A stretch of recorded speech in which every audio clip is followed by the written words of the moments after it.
worked on boats. That's a whole nother mess. Did he already talk about that? No, he said he didn't want to talk about the boat this week. Oh, really? Yeah.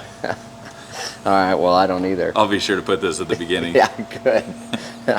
Alrighty, so this week I didn't really do a whole lot on this cab, but we've got it in the booth now.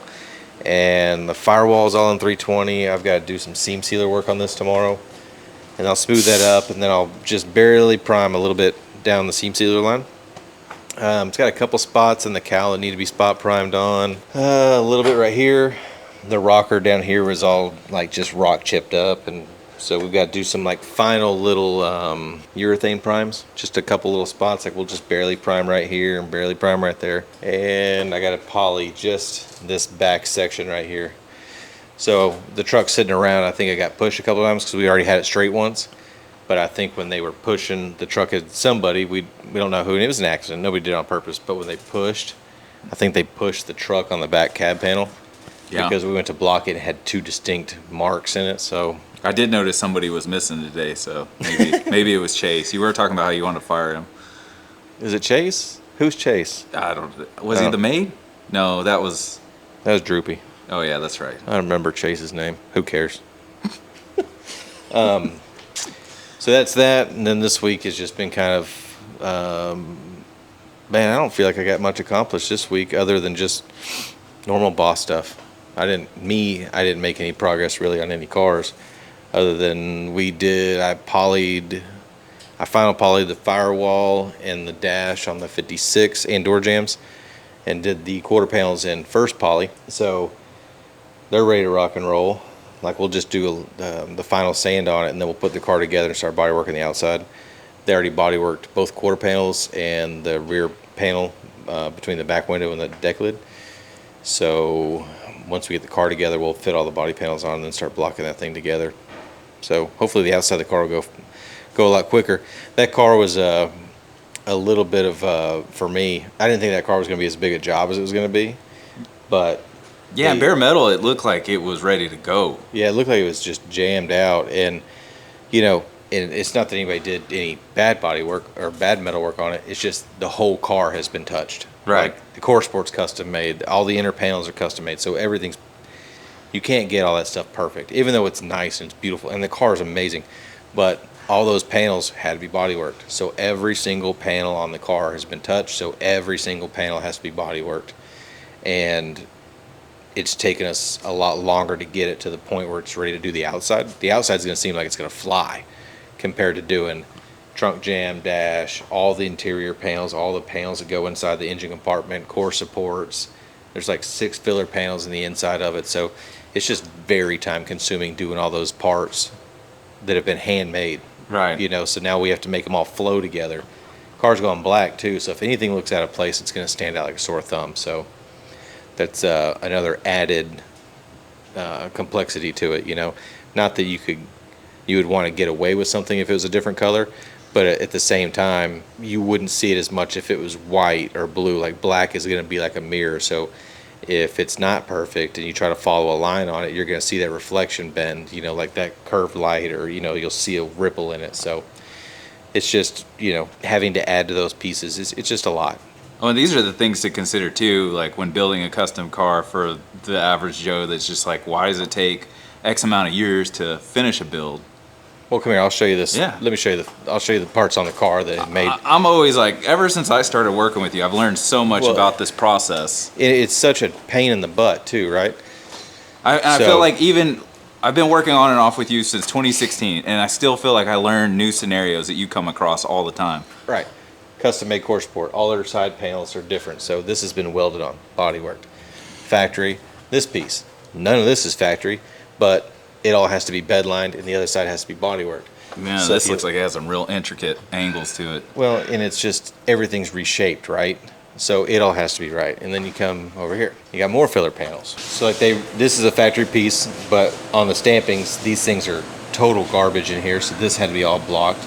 These are some inner fender panels that we had to body work both sides of it just because one side's messed up. And then so when this is all welded and then you try to put this thing together, like you can't not get this warped. So then we had to hammer and dolly on a little bit to get it just a little bit straighter.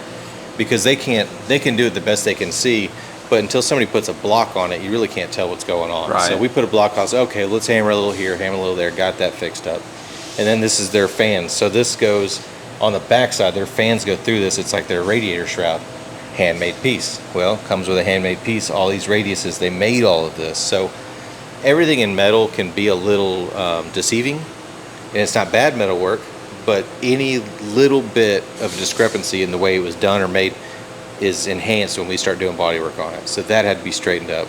This is a filler panel that goes over the radiator and comes down to the grill, handmade. Like, they did an awesome job on this car hand making it. But like I said, every part's been touched. Oh, this car looks great in one Yeah. solid color. So like these had to be body worked, and then all of this this is all bead rolled into it.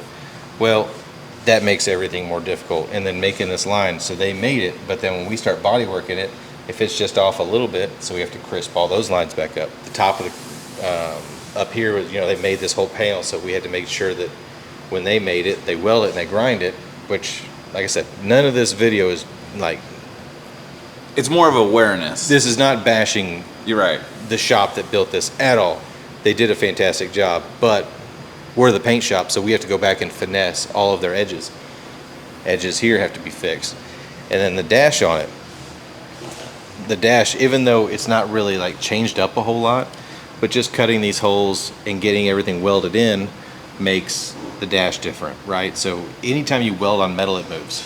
So we have to fix all of that stuff. So it's a lot, and it's hard to transfer over to customers. Sometimes customers don't understand the amount of time that it takes to do this, and we try to educate them along the way, the best we can.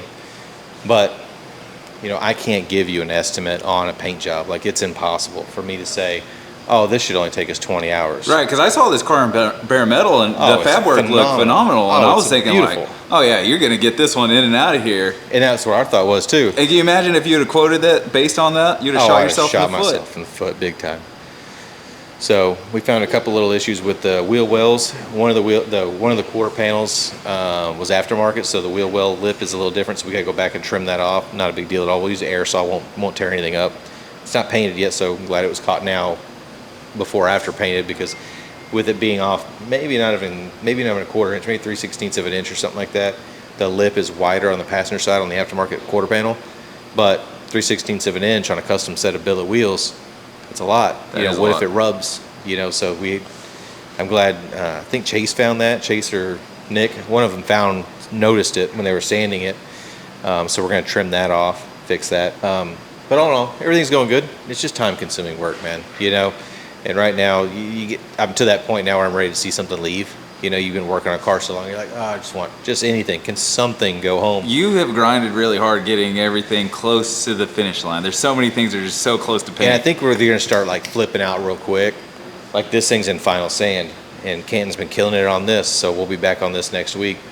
And then we're going to block the firewall next week. And once that gets into final sand and we're happy with it, then it'll go on the chassis. I painted the motor. They just came and picked up the motor. So the chassis is all done, powder coated, put together.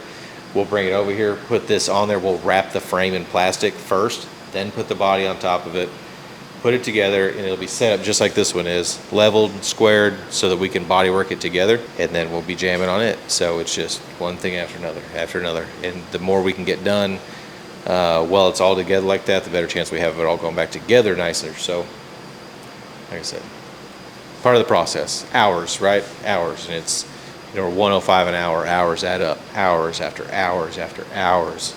And it's hard to bring that to the customer for them to understand completely. Makes it difficult. Because I sure wouldn't want to pay these bills that people get. It's expensive.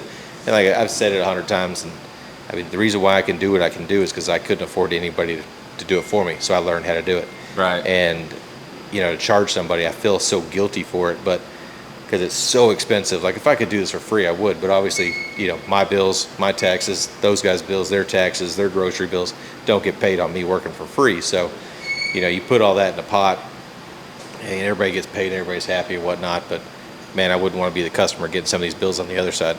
It just is what it is. You're paying for our time. You're not buying anything from me. Like, I'm not saying, oh, we'll build you a car for $250,000, and then I do it for 100, and I pocket 150. All you're doing is buying my time. Right. Every day. You're buying my time. You're buying Keenans and cans. And Basically paying for consumables That's it. and materials. for a 105 an hour, and you take the guys' bills out of that. You know, you take out their payroll, their hourly, and you take out all the other things that go into account for that. My utilities, my AC bill, my taxes, everything that comes out of that pot. It's like all you're doing is buying our time. That's it. There's no nut at the end of this thing, right? So customers put their money in a customer account, and then usually there's like either one final bill for them, or I give them a reimbursement check from the money that's left over in their customer account. There's no nut at the end of this for me, unfortunately. It's just like I get paid for every hour I'm here, just like the guys do, and at the end of it, we keep on rolling. So, little educational video for you guys on how this kind of works. You know, we're pretty much the same as everybody else in the country. Everybody charges hourly, you know, and just buying my time. Well, Scott, just think of it, right? Inflation gets Right. transferred to everybody, right? Yeah. So everything costs more. It costs, and for me to have good employees, I have to pay them well. Right. Right. So if I pay my guys well, and for them to make their bills, then my hourly rate has to go up every year to be able to pay those guys to do it, right? So all we're doing by inflation and the cost of living going up and up and up every year, it goes up every 3 months, right? Cost of living goes up monthly, right?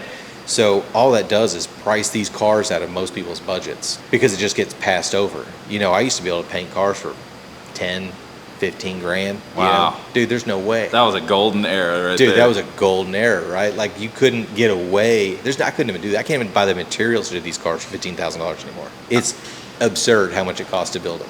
And more it goes up. And like everybody wants to make more money, right? So even the customer that brings their car in, you know, they have a job that affords them to be able to bring their car to us. Well, if they do a good job at their job, they're going to expect to get raises and everything else, bonuses and everything that goes along with having a job, right? So my guys want the same thing. So the more money my guys need to make with inflation and the cost of bills and groceries and everything else, I got to charge more. Yeah. So every year we go up. You know, I can't stay the same. That's So business. It's business. So it goes up, and then you're talking, we're 105 an hour. That's actually honestly a hell of a deal right now, I think. But if you think about it, right, 105 an hour, 40 hours. That's $4,200 a week for one dude. Imagine if you had two dudes on your Yeah. car. So Well- you're talking $8,400 time, you know, for Uh-huh. two guys working on your car, plus whatever consumables, materials, or parts that we used from there. Yeah. Well, I'm just saying, I know Dude. some places that are at like 125 and 140 an hour right now. Yeah, I know some in the DFW area that are that And much. I've seen some of the work, and I'm not trashing anybody, but I guarantee you put more time and detail into stuff around here, for sure, for that number. And probably 40 to 50% of the time, I don't even charge for my time. Because I feel so guilty charging for my time and the guy's time that usually most of the time I don't even charge customers for my Gotcha. time working on these cars. I just charge for the guys. So I'd like to get paid too, but you know, for my hours, I have a hard time turning in timesheets most of the time. The only time that I put my time down, like 100% of the time, is if I'm in the booth. If I'm priming, painting, wet sand buffing, charging for me, like if I'm in my little well, that's my she shed over 100% there. your profession. That's your my thing. craft. So if I'm in here, I'm helping. If I'm in there, I'm helping, and there and helping. But if I'm in there doing my thing, then I'm charging it for it. So I don't know. It is what it is. The new project for you, you mentioned at the end of the last video. It is. I think we'll just leave him cliffhanging until we can show it to him. I think so. I think because by next week, Luis might have it running. Oh, really? So I haven't even asked you what it is, so even I don't know. It's over there, and we got it here. Obviously, the battery was trash. Couldn't get the hood open, so we got the hood open when it got here. We put a new battery in it, and it cranked over, so we just took the air cleaner off and hit it with some starter fluid, and it ran on starter fluid. But we had pulled the fuse for the fuel pump, so it didn't pump anything up. So there's a little hint that it's newer than just it's got an electric fuel pump on it. But we got a new tank and pump. We're gonna blow out the lines, put a new fuel filter on it, and I guarantee it runs. I mean, it sounded solid. When it rained, it didn't blow a bunch of smoke out, didn't do anything weird. Oil pressure came right up. So Nice. if next week it runs, we'll go for a little cruise. All Not right. very far though. We thought it had been sitting for about 3 or 4 years, and his wife was like, "No, dude, it's been 8 years since that car's been down the road." I said, "Well, I'm not driving those tires down the street then, not very long." No. At least. So that's it for me this week, man. Not a lot to show, just a lot of information for you guys, and that's it. Next week, 100% guaranteed, Philip's truck will be painted, so that'll be exciting. We're close. We're really close. I thought about trying to paint it this weekend, but I think I'm just going to keep prepping because I could definitely have the cab painted this weekend, but I would really like to paint the cab and doors and front fenders at the same time. And I think I need another day in the shop with that. So maybe Monday, Tuesday at the absolute latest, we'll be painting next week. I want to paint it. So Philip is here and then not here. So next week he's here Monday, Tuesday, but then he goes back to work on Wednesday and he'll be gone. And I really want Philip to see this thing painted before he goes back to work. So that's what we're shooting for. Nice. Because if we can get the cab, doors, and fenders painted, that gives me a week while he's gone to get the cab, at least the cab itself, like the roof, the B-pillars, and the back of the cab buffed, because then we can wash it, clean it, and then put it on the frame. And then he can get after his wiring, and you can put the front and back windows in, get everything underneath the dash, put the dash in. Like, there's a lot to do at that point. So that's the goal. And I think if we hustle, we'll get to it. Cool? Cool. All right, man. Be good. Later.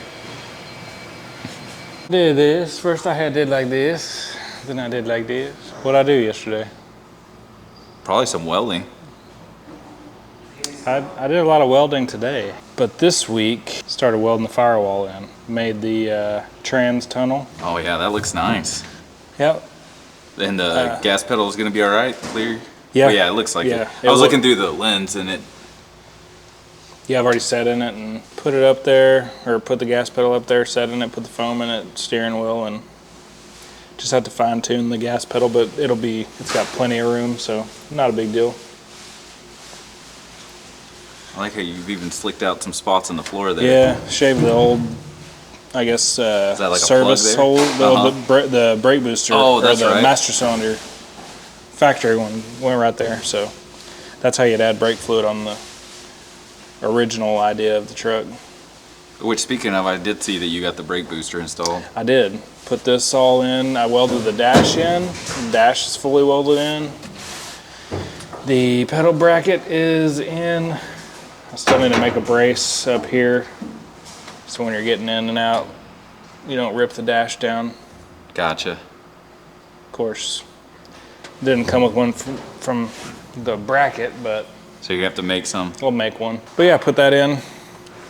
Got the booster from off the frame of the truck and put it right here, and it had a factory master, so of course we had a wheelwood laying back there, so put that in there. And it probably could be a little bigger, so we'll probably get a little bigger booster. I don't even know. That might be a 7-inch, 8-inch booster. Just something there to mock it up for now. Yeah, I just put it on there just to try it. It was already on the frame, but we could probably get away with a bigger one, so we might do that. Made a little machine sleeve for the column to weld in. Oh yeah, I forgot about that. Yeah, so it'll probably sit maybe a little further in, something like that, and weld all the way around and be firewall color. And then I need to set the column at the right depth, then section it down, and that way this will fit flush right there. And Have plenty of column clearance for redone, the yeah. headers. But we do have an issue with the shifter. The further, it feels better the further in you go with the steering wheel, but the shifter lever is right in front of the key. So you'd have to be like, to turn it on, so we'll have to figure out something with that. So yeah, next week, either take the motor out, take the cab off, and finish the firewall. So it can be fully welded. I can straighten the panels back up, get all the tin can out, and then start bracing for the booster and brace that side for the AC box and get the body leveled on the frame and do the inner fenders. Nice. Then that's a good majority of it right there. So still trucking along, but we still got a long road to go, and that's all I got. It's Thursday, time to go home. All right, Blake, Okay. what have you been working on this week? This week, OnlyFans. Well, today, OnlyFans. Boats. Worked on boat earlier this week. Trailer tires. Let me hook the battery up real quick. Okay. It'll take 1 second. That's fine. We did a little more wiring. A little more wiring this week. Hooked the battery up. Oh, nice. No smoke. Here's the Dakota Digital. That's a pretty cool. I've never seen a gauge cluster It's like like that. a factory style. You got RPMs, fuel, battery, temp, oil pressure, and then you can scroll through the screen. It says fuel open right now because the fuel level sensor plug is not plugged in. Okay, in the gotcha. back. So you can do a bunch of stuff. You can just scroll through 0 to 60 times. What was neat about this is we tapped into that. We put that, dang, I can't remember, Fat Vendor Garage. So when you put it shows your display like reverse. This is what you were talking Neutral, about drive. like last or a couple of weeks ago, I think. Yeah. And then so I was just kind of putting the wires in, and then I put it in reverse, checked, make sure I had backup lights, make sure the neutral safety switch worked. And you can calibrate that too. I usually use it through, like if I want to change any of this, I do like Dakota an app or Digital something? app. Oh. And you can connect to that Bluetooth. And That's it's cool. way easier, super user friendly. So you can change, like if your transmission, you wanted to say park, reverse, neutral, overdrive, drive, you can change all the settings. Or if you wanted to say drive 3, 2, 1, or I really there's a like bunch of how different- like they set that up for full customization. yeah, it's pretty easy, pretty nice. I checked, made sure the wide open throttle switch works, so it cuts out the air conditioner. Just kind of double checking my work. Oh, wait, hold on. Bam. Oh, interior under the lights. I like that. I bet this is making it a lot easier for you to work on as well. Yeah, that way we'll kill that battery. Turn that off. Look at that. That's for the door switch. Boop, boop. Okay, so like when you open or close Yeah. the door. Yep. Put fuel lines, transmission lines on. We're gonna get ready to fire it up at some point. Is that the fuel tank right there? Yeah. That thing seems So- tiny. Is that like a 10 gallon? I don't know what it is, actually. Hmm. So, VaporWorks is the company that makes, or that puts the pumps in with the pulse width module, control module, all that. Uh-huh. And I called him and I wanted to know exactly which pump we had. And he told me to kind of like look at the part number, and he said you have a ZL1 pump, that's good up to 650 horse. If you want to go any more than that, then we need to put the super ZL1 pump in. So we pulled the pump out and we sent it back to him, and he's going to swap it out and give us the super ZL1. Fancy. Yeah. So we're waiting on that, and then I'll put it in and plug everything up. What else? Oh, we got the battery in. I'll show you what something I don't really like. So we got the battery in, started making cables, and what I don't like about this battery box is you can see the strap that like bolts on that holds the battery in, but to get the battery out you have to take the whole bracket off.